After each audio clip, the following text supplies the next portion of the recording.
एक बार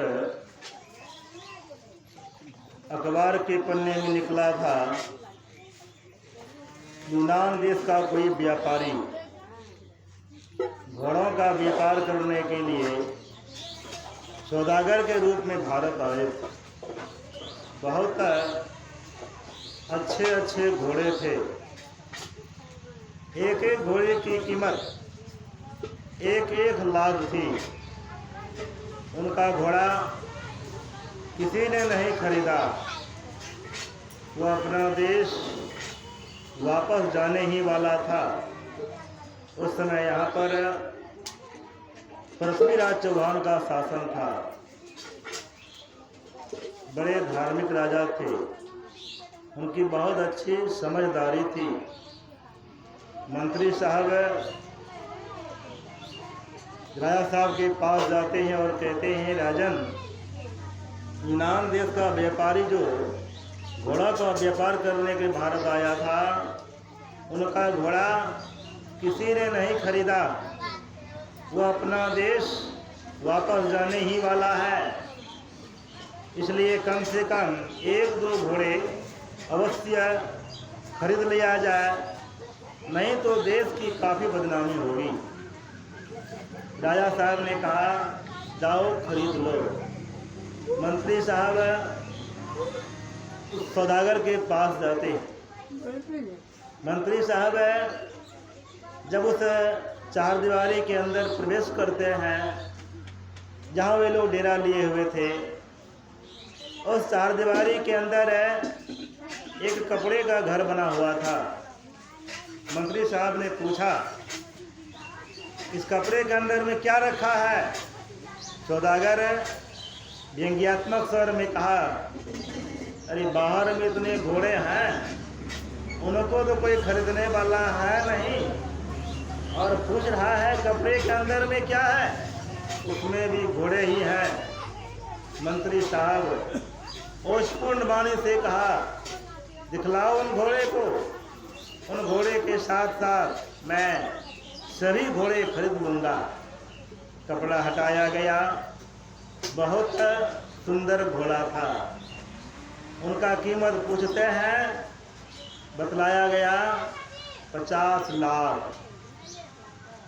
उसी अखबार के पन्ने में यह भी निकला था, एक सेठ जी 70,000 में एक कुत्ता खरीद कर लाया है। अब सोचने समझने की बात है, उस कुत्ते की सेवा करने वाला कौन होगा? वो तो कोई मानव ही होगा। जब नौकर कुत्ते की देह पर कीमती साबुन लगाता होगा, दूध पिलाता होगा, पाव रोटी खिलाता होगा, उसका मन क्या कहता होगा? मुझे तो सूखी रोटी नसीब नहीं है, जिनके वास्ते इनके यहाँ नौकरी करता हूँ, तो कुत्ते की सेवा करता हूँ। उसी व्यक्ति को अगर पूछा जाए, है जी, तुम जिस कुत्ते की सेवा करते हो, जो कुत्ता अपने मालिक के साथ हेलीकॉप्टर में घूमता है, खाने पीने की सारी सुख सुविधा उनके चरणों में रहती है, इसी प्रकार की कुत्ते की देह अगर तुमको मिल जाए तो उसमें तुम्हारा क्या विचार है? क्या कहेगा? हाँ कहेगा? बिल्कुल हाँ नहीं कहेगा। एक ही शब्द कह देगा, नहीं नहीं नहीं। इसलिए नहीं, चाहे वह 70,000 वाला घोड़ा हो, 50 लाख वाला 70,000 वाला कुत्ता हो, 50 लाख वाला घोड़ा हो, 20 लाख वाला भैंसा हो, भैंसा भैंसा ही रहेगा, कुत्ता कुत्ता ही रहेगा, घोड़ा घोड़ा ही रहेगा। भगवत भजन नहीं कर सकता।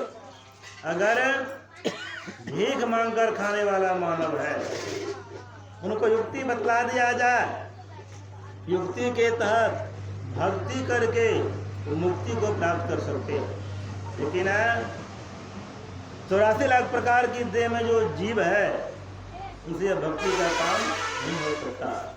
अभी हम लोग सुन रहे थे साधन धाम मोक्ष कर द्वारा, अपाय न जही परलोक सवारा। यह शरीर साधनों का घर है, मोक्ष का द्वार है, दरवाजा है। तो पृष्ठकार ने इस शरीर को गंगा, यमुना और सरस्वती की धारा कहा है। ज्ञान संकणी तंत्र में आया है, इला भगवती गंगा पिंगला यमुना नदी, इला पिंगलियोर मध्य सुषुम्ना च सरस्वती। इस मानव शरीर में प्रधान 3 नाड़ियां, इला, पिंगला और सुषुम्ना। इला को गंगा नदी, पिंगला को यमुना नदी, इला और पिंगला के बीच में रहने वाली सुषुम्ना नाम की नाड़ी जो है, इस नाड़ी को सरस्वती नदी के नाम से पुकारे जाती, कही जाती है। त्रिवेणी संगमो यत्र दर्श राजा सा उच्चते, तत्र स्नानं पुरपूर्विता सर्व पापे प्रमुच्यते। और इस त्रिवेणी संगम में स्नान करने से अर्थात ध्यान करने से प्राणी को सभी पापों से मुक्ति मिलती है, कल्याण मिलता है। अभी हम लोग पाठ्यक्रम में सुन रहे थे, भगवान श्याम अपनी प्रजागणों के माध्यम से हमको तो ज्ञान दे रहे हैं। गोस्वामी जी लिखते हैं, नरतन भव बारिधि कह बेरो, सन्मुख मरुता अनुग्रह मेरो। मनुष्य का शरीर संसार सागर से पार करने के लिए बेड़ा है। इस बेड़ा को खेने वाले कौन हैं? अति दुस्तर भव नदी के माही, खेवटिया गुरुदेव जी, भक्ति नाव ले चढ़ाई, पार करे भव खेव जी। कर्ण धारण गुरु प्राप्य तद वाक्यं प्रबदम, अभ्यास वाक्सा शक्त्या तरंती भव सागरम। कर्णधार रूपी गुरु को, उनके ज्ञान को नौका रूप मान करके हम संसार सागर से पार जा सकते हैं। सुन रहे थे, कर्णधार सदगुर दृढ़ नावा, दुर्लभ साज सुलभ करी पावा। कर्णधार रूपी गुरु और उनके ज्ञान हेव, ज्ञान रूपी नौका पर चढ़ करके हम संसार सागर से पार कर सकते हैं। इसलिए काकभूषण जी गुरु जी से कहते हैं, नर समान नहीं कवन हो देहि, जीव चराचर जाचत जही। इसमें क्या खूबियां हैं? स्वर्ग नरक अपवर्ग निशेनी, ज्ञान विराग भगति सुख देनी। इस देह के अंदर में स्वर्ग में जाने की सीढ़ी है, नरक में जाने की सीढ़ी है और मोक्ष में जाने की सीढ़ी भी इसी देह के अंदर में है। और यह देह सुन रहे थे 84 लाख योनि भ्रमण करने के बाद जीव को मिलती है। आकर 4 लक्ष 84 योनि भ्रमत यह जीव अविनाशी, फिरत सदा माया कर प्रेरा, काल कर्म स्वभाव गुण घेरा। 4 खानियों, अंडज जिसका जन्म अंडा से होता है, जैसे पक्षीगण गोरैया से लेकर बड़े बड़े चिल्ल तक। पिंडज जिसका जन्म पेट से होता है, गर्भ से होता है, जैसे पशु और मानव। उष्मज जिसका जन्म गर्मी से होता है, वाष्प से होता है, जैसे डिबिया, खटमल, मच्छर, कीड़ा इत्यादि। इस 4 खानियों में 84